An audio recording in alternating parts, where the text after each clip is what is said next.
In today's video, I'm going to teach you how to follow Seller Whatnot. By the end, you'll know exactly where to click so you never miss a live show or a new drop from your favorite sellers. First, head over to Whatnot. You can open the website in your browser or use the mobile app if you already have it installed. For the follow action to stick to your account, it helps to be signed in. So if you're not already logged in, take a moment to do that before moving on. Once you're on the homepage, take a second to get oriented.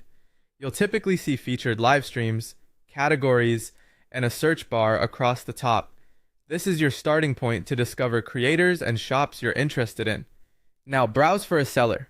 You can type a specific name into the search bar if you already know who you're looking for, or explore by category to find new sellers in the niches you like.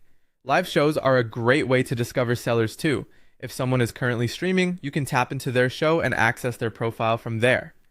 As you browse, glance at profile images and brief bios to make sure you're looking at the right account. Once you found a seller you want to follow, pause for a moment to confirm it's the correct profile.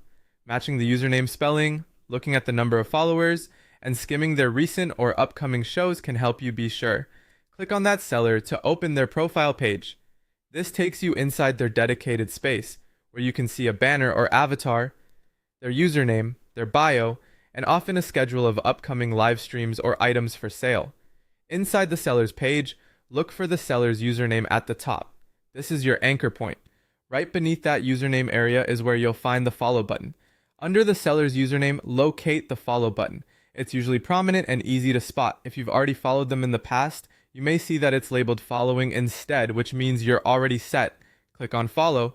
When you do, the button typically updates to confirm that you're now following the seller. From this point on, their shows and listings should appear in your following feed, and you can manage notifications in your app or account settings if you want alerts before they go live. That's it.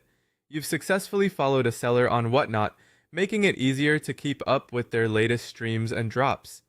Thanks for watching, and happy browsing.